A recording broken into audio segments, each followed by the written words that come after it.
into our curriculum, into our education system, and really make sure that our pipeline is compatible and well coordinated so that we aren't putting obstacles in front of our students, particularly those who embrace STEM and want to pursue those career paths. We are focused today on the presentation, increasing the participation of women and girls in STEM. Female participation in STEM fields is lower than it should be in K-12, higher education, and also the workforce. While women earn 57% of bachelor's degrees in all fields, they only earn 18% of computer science degrees and 19% of both engineering and physics degrees. Today we are going to explore successful programs and efforts in California that are increasing women's participation in STEM. We will also examine the barriers that exist to participate and what else California can do to dissolve these barriers and ignite interest and involvement in these STEM fields. I'm so pleased today to introduce our Superintendent of Public Instruction. He is also Assembly and Senator, is it emeritus? Something like that. Something like that. Tom Torlakson, we are so very proud and pleased to have him today representing the Superintendent of Public Instruction, really the statewide goals that we have and his role in helping us achieve what we've laid out today. Thank you so much, Superintendent. Well, thank you so much for your leadership, your longstanding leadership and longstanding focus and leadership around girls in STEM fields and girls in STEM education and young women in STEM education. And delighted to be here, Madam Chair, Assemblymember Bonilla, good friend, and just united, we share this passion together about having STEM fields focused on and bringing young people from all backgrounds into our STEM education systems and expanding those systems. So as State Superintendent of Schools, representing our 10,000 schools, 1,100 school districts, this is a top priority. And as a science teacher, I was a science teacher, we have some common background in having members of our family involved in STEM. And so we understand, as you've just underscored, the importance of STEM education as a pathway to 21st century careers in college, outstanding and rewarding careers. And again, I share your passion for increasing the number of women in STEM classes all over California. And we need to take the kind of look, the kind of focus that you're providing today and move forward with some action plans. I look forward to working with you on your current legislative vehicles to promote STEM education for girls, young women. We share the same goal. Let's get more young people excited about STEM. And we know that every child is born with natural curiosity and wanting to understand the world and explore it, and that's the same for girls. But what happens along the way, that they're not pursuing these opportunities and these joys that are available in STEM careers. We want to share, again, this goal, getting more people excited about STEM and computers and coding. As you know, I started my education my career teaching science, so I know firsthand the incredible rewards young people have when they discover the world around them and the wonders of the world around them. And for math, science, physics, I know we have the vice chair here, so wanted to say hello and proceed. Math, science, physics, chemistry, engineering, biology, computer science, all these fascinating fields can inspire young people, get them excited about learning, deeply engaging them in their studies, and help them to reach for the stars. And again, as that science teacher, the most pleasurable memories I have are those aha moments where students are getting it, whether they're getting it individually in something they've been working on, an assignment or a project, or whether they're doing it together as part of a team, and with a big emphasis on team learning that we have in the new standards. Again, so I'm happy to join you in supporting the Women and Girls in STEM Week that is here this week. We've come a long way in California, and we know we have much more to accomplish.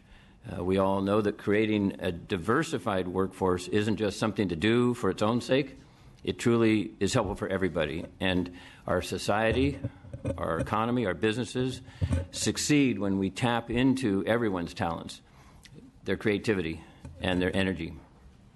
We know that people from different backgrounds add to the richness and effectiveness and the creativity of our economy. In California, diversity is strength. Promoting STEM education is a top priority in the Department of Education, and again, acknowledging great leadership here, Mrs. Bonilla, on what you've done, Madam Chair. You helped co-convene our first STEM task force. That was about 4 years ago.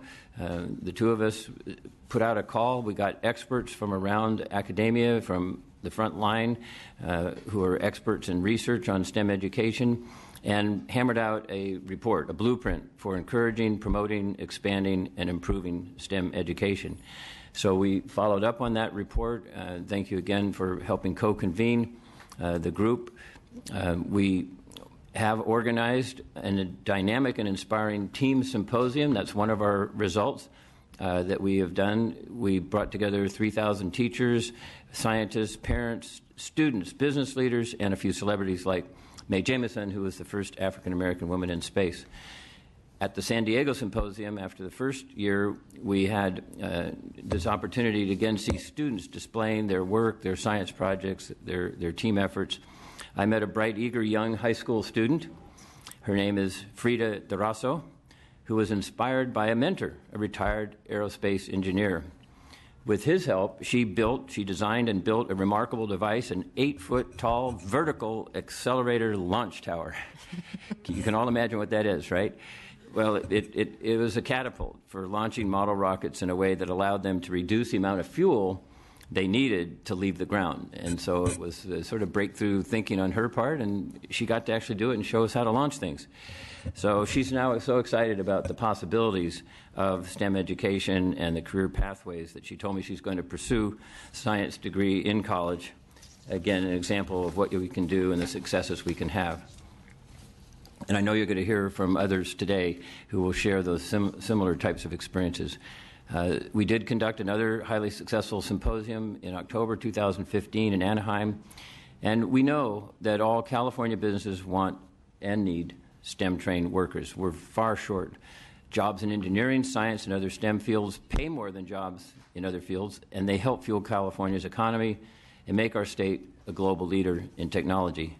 California has emerged from the depths of the Great Recession.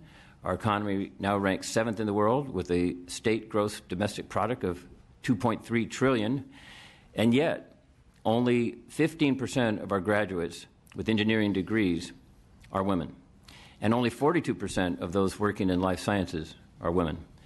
Among science and engineering college graduates, men are employed in STEM occupations at twice the rate of women, 31% for men compared with 15% for women. And for African Americans and Latinos, we find them also underrepresented in STEM careers. Nationally, African Americans make up 11% of the workforce, but held only 6% of the STEM jobs in a recent survey. Latinos make up 15% of the workforce, but held just 7% of the STEM jobs. We need to do more. We need to do better. We must. Demand for STEM graduates is so great that even new graduates with an associate's degree in a STEM field have a lower unemployment rate than those with a bachelor's degree in a non-STEM subject.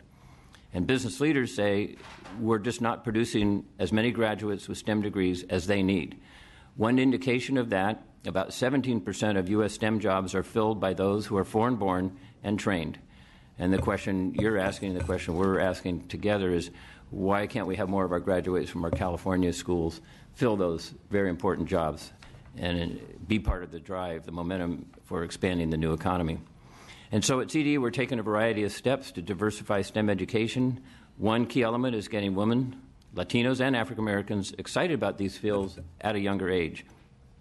We're expanding and improving career technical education that combines hands-on, minds-on learning with practical experience to prepare students for careers.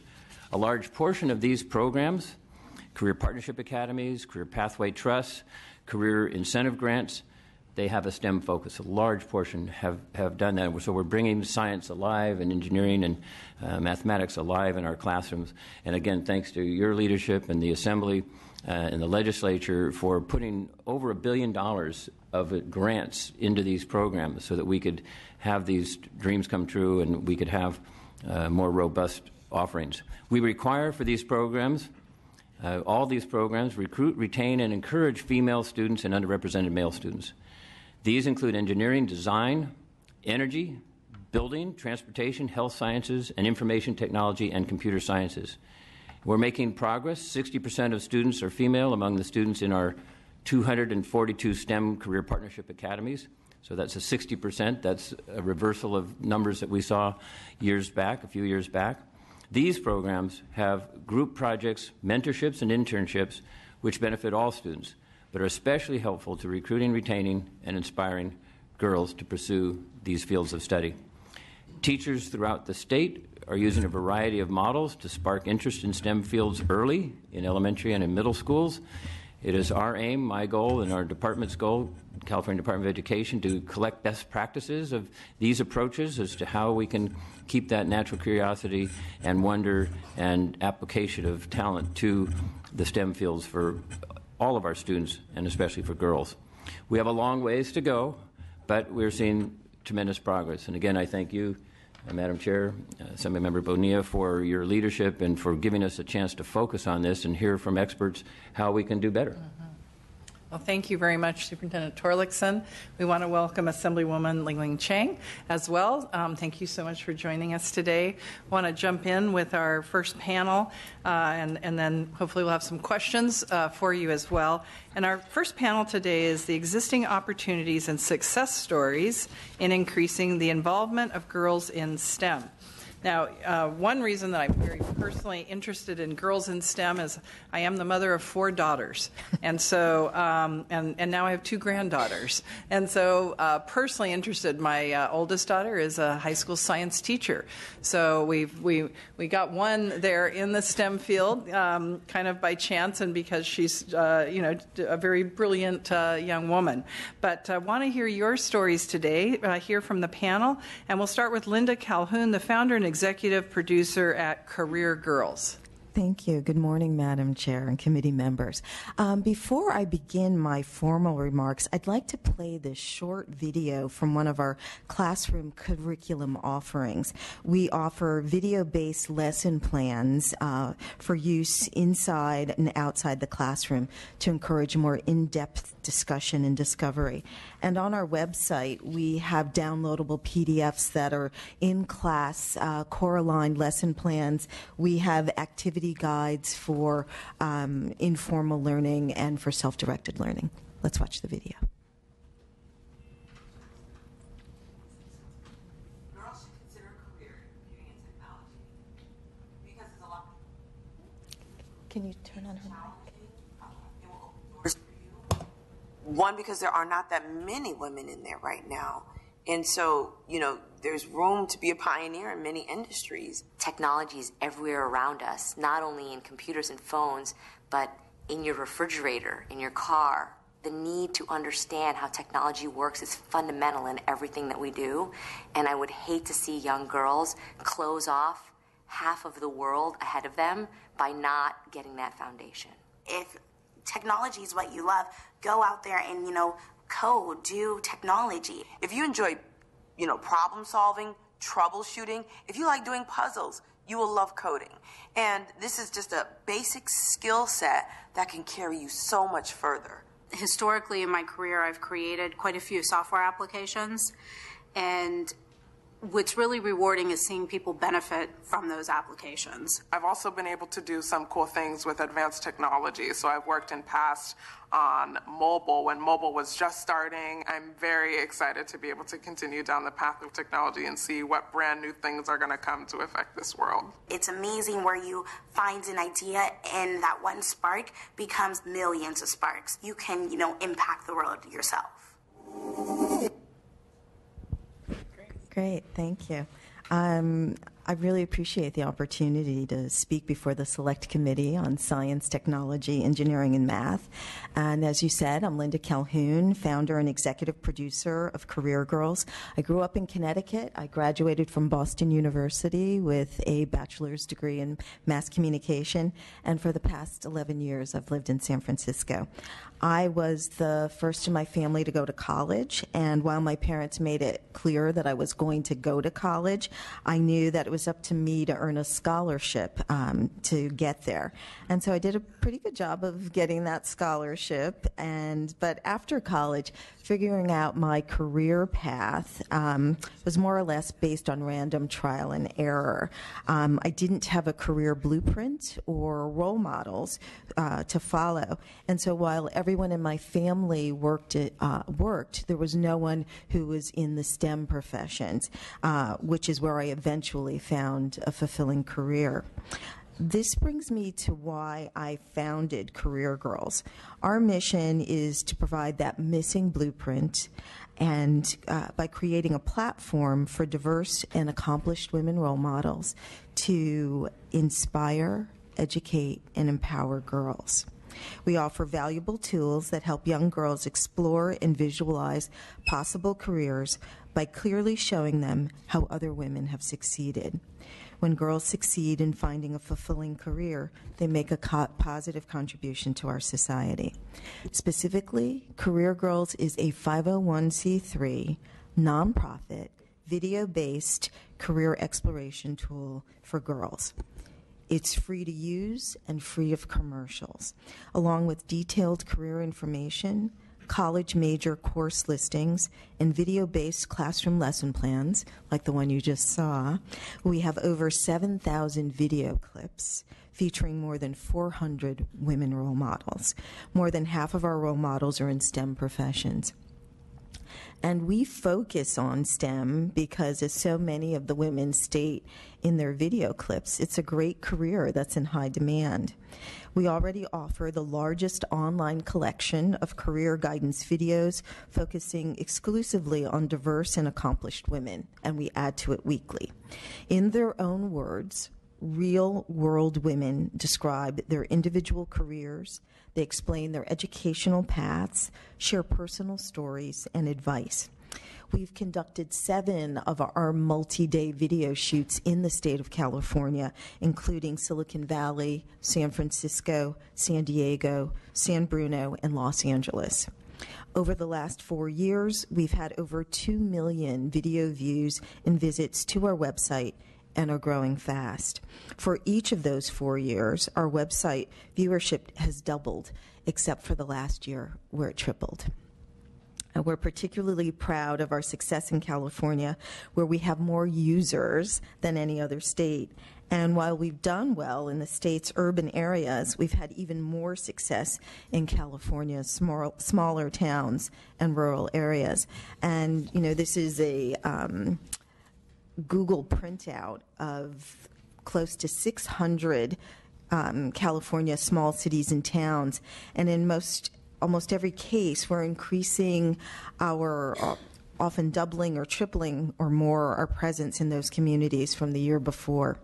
So we're extremely proud of our growing traction in these smaller communities because, just like me, growing up, young people there don't always have access to a wide range of successful and accomplished role models. For example, if you live in a small town, you might not have the opportunity to learn from a scientist at a biotech firm or the head of YouTube engineering about what she does and how you can create a career like hers. And as much as I'd like to take credit for the success of Career Girls, the real heroes are the hundreds of very special role models who've opened their hearts and shared their hard-earned wisdom and experience for the benefit of the next generation of girls coming up behind them. Women like the first Latina astronaut, the first African-American transplant surgeon, and scientists and engineers who break down in tears when they remember how much their mothers and fathers sacrificed for them to have the chance for a better life. So I'd like to thank the multitude of collaborators who share our vision. We've worked with organizations such as Young Women in Bio and California Life Sciences Association to identify role models. We share our content freely with organizations such as the soon-to-be-open Girls Leadership Academy in Los Angeles, the Take Our Daughters and Sons to Work Foundation, Million Women Mentors California, the Global Fund for Women, and the Charles Wright Museum of African American History. And local companies like Google, YouTube, and the San Francisco Chronicle have been very supportive in terms of providing role models and space to conduct our interviews. So in closing, I'd like to thank the members of the committee who have chosen to focus their efforts on STEM education, which is very near and dear to my heart. And I believe the more we can inspire and educate children about what a STEM career is like, the more prepared and motivated they'll be to study the subjects they need to succeed in those professions. And choosing a career in STEM is going to be a fantastic, life-changing choice for many young people today. Thank you. Thank you so very much for being here today. We'll move on now to Grace Berryhill, a graduate student at UC Davis. Thank you. Firstly, let me express my gratitude to Assemblywoman Bonilla and the Assembly Select Committee on STEM Education for inviting me to speak. The topic is really of incredible importance and pressing importance, and it's a real privilege for me to be here with you today. And I think it's a weighty responsibility to be able to advocate on behalf of the women in STEM community. Now, as a senior PhD student in animal biology at UC Davis, I've worked and studied in a STEM field in higher education for the last 7 years. And I feel fortunate to be a part of the STEM community at UC Davis, as it was recently named the best value college for women in STEM by Forbes magazine. But as I reflect back on this time both as a female participant and as a keen observer of other women in STEM fields, it's really become increasingly evident to me that the day-to-day experience of women in STEM is unique from that of our male colleagues, often in nuanced ways. But it's also apparent to me that we're resilient and that we adapt and that we're resourceful. You know, sometimes this is manifest as couching our opinions apologetically so as not to be perceived as objectionably forceful. Sometimes it's turning a deaf ear to a comment about the maleness of a particular activity or skill. And even more detrimental, we're often faced with the specter of the glass ceiling, that as we advance, women in positions of influence and leadership in STEM are scarce and upward mobility is more challenging. So what do we do? Right? What tangible actions do we take now in real time? Fortunately, the network of advocates for women in STEM is expanding, as is the infrastructure for support of female trainees in STEM fields. I'm currently a participant in the pilot edition of the Sacramento Valley Association for Women in Science mentorship program.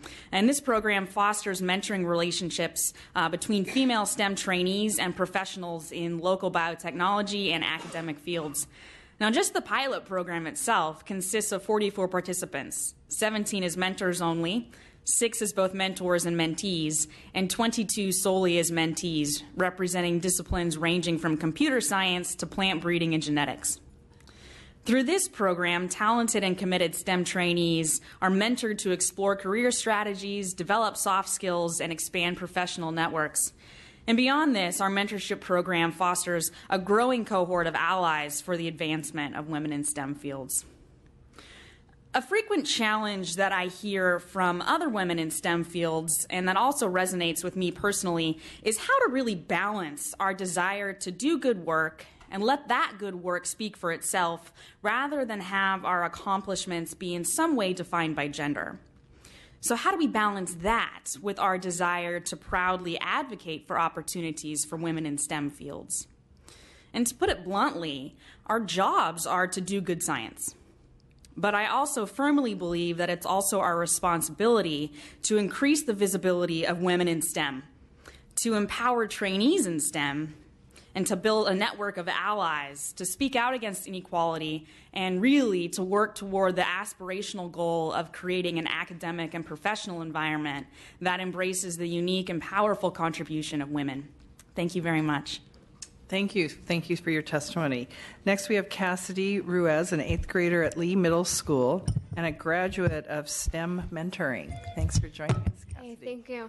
So, my name is Cassidy Ruiz. I met some of you earlier before, and I want to say thank you to the people who came out, to my dad for being able to come out and bring me here, to Miss Vinci for being able to write the playbook for teens and be able to really kind of get me into the whole thing, and Miss Manila for having me out here. And There are a few things that helped me get interested in the STEM fields. With the STEAM pilot, it gave me a chance to talk with many professional women that have worked in many different fields. And with speaking to these women and reading about many others in the playbook, I've come to the conclusion of becoming a large animals vet and specializing in horses. I've also learned about many alternative choices of work in case I decide against becoming a vet. And another thing that really helped me get into this were good teachers. In 7th grade, I had a really good math and science teacher, and they helped me interact, and they kind of opened my eyes to what kind of brought out, like, what science, like, they helped me understand science and math better, because before I didn't really understand, and they weren't very fun for me, but now I really enjoy those, and I have a high passing grade with each class. And so I really think that good teachers help a lot. The STEAM pilot kind of opened my eyes to what was out there and how successful I could really be. There were guest speakers that came in and spoke. I really liked hearing their stories and getting to see them. When I realized how much I can achieve, I felt very empowered, and I felt glad that I was a young woman and I was part of this group to learn more about what was out there and what I can do. And I had a lot of help and mentoring from Miss Vinci and a lot of the other staff. Everyone was very positive, and they all wanted us to do our very best and become young, successful adults. I really enjoyed the program because I gained a lot of knowledge and experience. I gained many life skills such as leadership, teamwork, and many others. I also gained the skill of public speaking. We had to prepare our own playbook for success and read to a room of several people. And I was pretty nervous at first, but once I got out there, I felt okay, and I began to kind of enjoy reading and stuff. And my advice to other girls out there would probably be to just kind of follow your heart and do what makes you happy, and to always keep in mind what's most important to you, and to be confident and to not doubt yourself, because confidence is rather key in this. So the Playbook for Teens program really helped me understand and know what I want to do in life, and it helped me prepare for something like this. So thank you. Thank you very much. And our final presenter in the panel, Heidi Espindola, right? Program Manager for the UC Davis Center for Integrated Computing and STEM Education. Good morning. I'm so glad to be here amongst all these amazing women. As you said, my name is Heidi Espindola. I'm the program manager for the UC Davis C-STEM Center, and we focus on creating technology, integrated curriculum, and providing professional development to STEM teachers in the K-12 arena. And I'm also a former math and robotics and engineering teacher at the middle school and high school levels. So just a little bit about my own personal experience. I was very fortunate. My mother is a mechanical and aerospace engineer, and she worked over at Aerojet, and she provided me with immense experiences of her own, taking me to museums, letting me learn about her job over at Aerojet. She also, I was fortunate in that she really understood our educational system, and so she was very deliberate in her educational choices for me. And in high school, I had access to honors and AP courses, as well as female STEM teachers who were good role models. And then she also supported me in college with financial support and, again, mentoring and helping me find internships. I interned at the Air Resources Board. So I think I was just extremely fortunate in all my experiences, and we know that family is a huge predictor of academic achievement, and how fortunate are other girls. We have so many girls who might not have that same experiences, and as Tom Torlakson was saying, we have girls coming into the system very curious, very willing to try and experience STEM, but then we have this pipeline that is like a sieve, and we're losing girls, and starting in 5th, 6th, 7th, and 8th grade, and we have statistics like the percentage of females who take the AP Computer Science test is around 25%, and graduating and in computer science is even less. And then how many women actually, once they do go into STEM fields, how many women actually stay in STEM fields? So we know this is an extremely vital problem, and I feel that as educators, it is our responsibility and our call to provide access to girls and make sure that we are going towards equity. And so looking at what K-12 STEM resources we have available, at the C-STEM Center we have a girl camp. It's a one week long free girl camp. We have it at multiple sites, not just UC Davis, and we're recruiting girls of diverse backgrounds, low socioeconomic, and we have a near peer mentoring model so that we have high school girls who are involved as assistant coaches, and then we have coaches of the camp who are from college-age girls. And it's a safe, low-anxiety environment. I know an all-girl environment can be very safe and very, very beneficial, and that's what we were providing for these girls. And they feel confident to ask questions. And we generally, at the end of the camps, we have about a 95% of all the girls who then say, I want to be an engineer. And that is just fantastic. And, you know, the other 5% say things like, I want to be a marine biologist, and that's great too. They're still in the STEM fields. So we're still working on making that camp better and making sure that we're giving the adequate support to girls as they're getting exposed and we're garnering their interest. And there's many other programs, like we heard here from the Career Girls. That's an amazing program. We have a STEM for Girls Day over at UC Davis. We have Tech Trek, which is a summer camp as well at multiple campuses across California. We have Expanding Horizons. It's a one-day conference over at Sac State. Girl Scouts, NC WIT. There's so many programs out there, but there's a huge problem in that we have families who are not STEM literate. They're not literate of what academic opportunities are available. So it's really up to the educators to help them and help our girls get involved. But in terms of the education pipeline, all the things I've mentioned are either after school or summer camp. They're not directly in the core curriculum, and I see that as being a very big problem. Another problem is that when I polled about a dozen of the educators I know at different levels, county, district, site level, I asked what programs do you know of?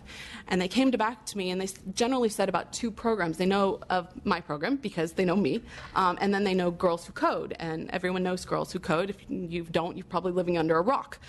So that's a big problem, that they're not seeing all the opportunities available. And then some of them, when I'm talking to them, they say, well, I did know of this program, and I brought it up to my administrator, but they were thinking, oh, that's, you know, for the nerdy boys. And so we still have this mindset problem going on. And so it's really this information pipeline that's lacking to get the information to teachers. And then the type of resources, they're all being after school and summer camp type stuff. We really need it in the core classroom. So I hope my testimony has provided you with some useful information, and I thank you so much for providing me with this opportunity. I look forward to seeing what comes of it.